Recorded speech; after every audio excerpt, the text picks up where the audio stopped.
सतगुरुदेव जी ने मेरी मृत्यु टाली। मेरा एक्सीडेंट हुआ था बहुत मतलब गंभीर तरीके से। सर नमस्कार। नमस्कार जी। क्या नाम है जी आपका? सतपाल पंवार। सतपाल जी कहाँ से आए हैं आप? तहसील पदमपुर, जिला श्री गंगानगर से। राजस्थान से? राजस्थान से। सतपाल जी आपसे जानना चाहेंगे कि संत रामपाल जी महाराज जी से नाम दीक्षा आपने कब ली? 2013 में ली थी जी। उससे पहले कोई भक्ति साधना करते थे? ये जो समाज में प्रचलित जो भक्ति है, जैसे रामदेव राज चले गए, बालाजी चले गए, सालासर चले गए, मेहंदीपुर चले गए, बस कोई माता के चले गए। कितने सालों से आप ये भक्ति कर रहे थे? ये तो जैसे समझ पकड़ी वैसे वैसे उसी टाइम करने लग गए, और जैसे 22-23 साल के हुए तो उसके बाद शादी होगी, फिर यही कर रहे थे। सर लाखों करोड़ों की तादाद में लोग ये भक्ति कर रहे हैं, आप भी कर रहे थे, तो फिर आपने ये भक्ति छोड़ क्यों दी? देखो जी, पहले आध्यात्मिक ज्ञान नहीं था, तो हमने संत रामपाल जी महाराज के सत्संग देखना शुरू किया। एक बार जैसे टीवी में शाम को देखते थे, नाटक वाटक सभी देखते हैं, तो देखते देखते तो एक दिन संत रामपाल जी महाराज जी का सत्संग लग गया। तो हमने देखा भी ये जो सतगुरु है, ये जो संत है, ये सबसे हटके ज्ञान बता रहे हैं। तो हमने देखा भी चलो यही देख लेते हैं। हम देखने लगे, ऐसे ऐसे बड़ी इच्छा हुई, रोज़ाना देखने लगे। तो देखते देखते मन में इच्छा हुई भी इन सतगुरुदेव से जुड़ना चाहिए, ये तो बहुत अच्छी भक्ति बता रहे हैं। तो हमारे जो ताऊ जी के लड़के हैं वो जुड़े हुए थे पहले, तो मैंने उनसे कहा यार मुझे भी ले चलो, सतगुरुदेव जी जो ये संत है संत रामपाल जी महाराज बड़ा अच्छा ज्ञान दे रहे हैं। तो बोले चलो भाई तुम भी चलो। तो हमने वहाँ पे जाके देखा तो परमात्मा संत रामपाल जी महाराज ने बड़ी दया कर रखी। वहाँ पे सभी भंडारा फ्री, रहने की व्यवस्था फ्री, हर एक चीज़ फ्री। मैं कह रही ये तो बड़ी अच्छी भक्ति है। तो हमने कहा भी पहले हमें नाम दिलाओ, नाम कहाँ मिलता है? वो बोले कि पहले भंडारा कर लो। मैं भंडारा नहीं करेंगे, पहले नाम ही लेंगे। हमने जो नाम लेने बैठे फार्म भरे, तो वो बोले भाई ये नियम है। हमने बोले भाई अच्छे नियम, ये फॉलो कर लेंगे। क्या आखिरी सांस तक करने पड़ेंगे? हमने कहा ज़रूर करेंगे, आखिरी सांस तक ऐसी भक्ति मिल रही है तो ज़रूर करेंगे। क्यों ज्ञान से पहले सत्संग देखते थे, 1 साल तक सत्संग देखा था संत रामपाल जी महाराज जी का। तो 1 साल तक सत्संग देखते देखते परमात्मा ने खूब ज्ञान करवा दिया था। तो हमने सोचा चलो अब ले ही लेते हैं नाम। सर नियमों की बात आपने की, संत रामपाल जी महाराज जी से नाम दीक्षा लेने से पहले ऐसे कौन से नियम हैं जिनका पालन करना पड़ता है? यही है, शराब नहीं पीनी, तंबाकू नहीं सेवन करना, बाकी जो ये समाज के अंदर जो शास्त्र विरुद्ध जो सिस्टम चलाया गया है, मृत्यु भोज है, जो शादियों में व्यर्थ पैसे लगाते हैं, और भी काफ़ी सारे नियम हैं। सर आपने कहा कि संत रामपाल जी महाराज जी से नाम दीक्षा लेने से पहले ये नियम है कि नशा नहीं करना। नशा छुड़वाने के लिए तो लोग संत रामपाल जी महाराज जी के पास जाते हैं। अगर वो पहले ही नशा छोड़ देंगे तो संत रामपाल जी महाराज जी क्या करेंगे? देखो, संत रामपाल जी से नाम लेने से पहले एक संकल्प लेना होता है। तो उससे जो संकल्प लेते हैं तो उससे दृढ़ता आती है, और सतगुरुदेव जी के वचन में इतनी शक्ति है, वो ऑटोमेटिक ही नियम पे दृढ़ हो जाता है।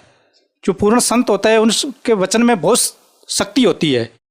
सर बात आपने शक्ति की, अगर हम आपसे जानना चाहेंगे कि संत रामपाल जी महाराज जी ने जो मंत्र आपको दिए हैं, क्या उन मंत्रों में इतनी शक्ति है कि वो किसी व्यक्ति का नशा छुड़वा दे, या किसी के कैंसर जैसी भयानक बीमारी को ठीक कर दे, या भूत प्रेत जैसी समस्याओं का निदान कर सके?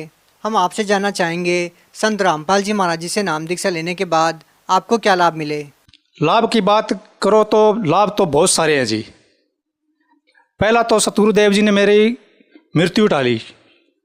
मेरा एक्सीडेंट हुआ था बहुत मतलब गंभीर तरीके से। उस दिन दास की मौत भी हो जाती अगर सतगुरुदेव जी की शरण में ना होता, सतगुरु रामपाल जी महाराज जी के। तो सतगुरुदेव जी ने मेरे को ऐसे, जैसे कार में बाइक लगी मेरी मोटरसाइकिल, तो मैं कम से कम 15 फुट ऊपर को उछला और वापस नीचे आके गिरा। तो मैंने देखा ले अभी मैं तो चोट फोट तो लगी होगी, मैं देखा मेरे तो कहीं नहीं लगी है। तो मैंने वहाँ सतगुरुदेव जी रामपाल जी महाराज को दंडवत प्रणाम किया और जोर से सतगुरुदेव जी की जय बुलाई, और मैं खड़ा हो गया। वो देखने वाले कहते यार तेरे कहीं लगी नहीं। मैं क्यों, सतगुरुदेव जी का सच्ची भक्ति का चमत्कार है। जो सच्ची भक्ति करते हैं ना, तो पूर्ण संत शरण में होते हैं ना, परमात्मा कहते हैं मम संत मुझे जान मेरा ही स्वरूपम। वो पूर्ण संत होता है ना, वो परमात्मा स्वरूप ही होते हैं। तो सतगुरुदेव जी जो भगवान है, संत रामपाल जी महाराज, ये बहुत मतलब कबीर साहिब ही है। और क्या लाभ मिले सर? और लाभ मिले, जैसे भूत पीड़ितों का साया था वो संत रामपाल जी महाराज की कृपा से दूर हुआ, और जो बच्चे के जो तकलीफ थी सभी डॉक्टरों ने जवाब दे रखा था, वही संत रामपाल जी महाराज जी से नाम लेने के बाद बिल्कुल ठीक हो गई। और जो घर के अंदर जो जैसे किसी तरह का जैसे पैसा नहीं रुकना और भी व्यवस्था, जैसे जितना कमाते थे पता नहीं कहाँ चला जाता था, तो संत रामपाल जी महाराज जी से नाम लेने के बाद संत रामपाल जी महाराज जी की कृपा से बरकत होने लगी। क्या कोई नशा करते थे आप? नहीं जी, दास बिल्कुल नशा नहीं करता था पहले, और ना ही बाद में तो संत रामपाल जी भगवान की कृपा हो गई, बिल्कुल ही नहीं किया। और दास के संत रामपाल जी महाराज ने मकान बनाए, हमने कभी सोचा ही नहीं था भी मेरे दास के मकान भी बन जाएंगे, या दास के कोई बाइक नहीं थी, साइकिल लेने की औकात नहीं थी, और संत रामपाल जी महाराज जी ने दास को एक मोटरसाइकिल दिलाई और दास के मकान भी बनवाए। उससे पहले मतलब कोई फायदा नहीं होता था। और लाभ, एक दिन भक्तमती कहने लगी कि सुबह गैस की टंकी लेके आनी है, और दास के पास पैसा नहीं था, तो मैंने कहा भी मेरे पर्स में तो एक पैसा ही नहीं है। तो जैसे गुरुजी ने दया की, वो मकान बना रहे थे, मैं फर्श मकान के अंदर वहीं भूल आया, अपना प्लाट दूसरे प्लाट में मकान बन रहे थे। तो मैं बोला भी सुबह जाके देखेंगे, तो संत रामपाल जी महाराज ने बड़ी दया की, सुबह जाके फर्श में देखे तो 500 के नोट 2 मिले। तो दास दंडवत प्रणाम करके संत रामपाल जी महाराज जी से प्रार्थना की, हे बंदी छोड़ भगवान, हम नीचों पर ऐसे ही दया बनाए रखना, बड़े हम तुझबूझी जीव हैं, आपने तो बड़ी दया करी, जो 500 के नोट दास के फर्श में डाल दिए, धन्य है प्रभु आप। तो संत रामपाल जी महाराज के जहाँ तक गुण गाएं उतने ही कम हैं। सर, आप भगत समाज को क्या संदेश देना चाहते हैं? भगत समाज को तो संत रामपाल जी भगवान संदेश दे रहे हैं, हम तो तुझबुझ जीव हैं, प्रार्थना कर सकते हैं कि बंदी छोड़ सतगुरु रामपाल जी भगवान के रूप में आए हुए हैं। सभी जीव आत्माओं से यही प्रार्थना है कि आके संत रामपाल जी महाराज जी से नाम उपदेश लें और अपना मानव जीवन सफल बनाएं। बहुत बहुत धन्यवाद। धन्यवाद जी।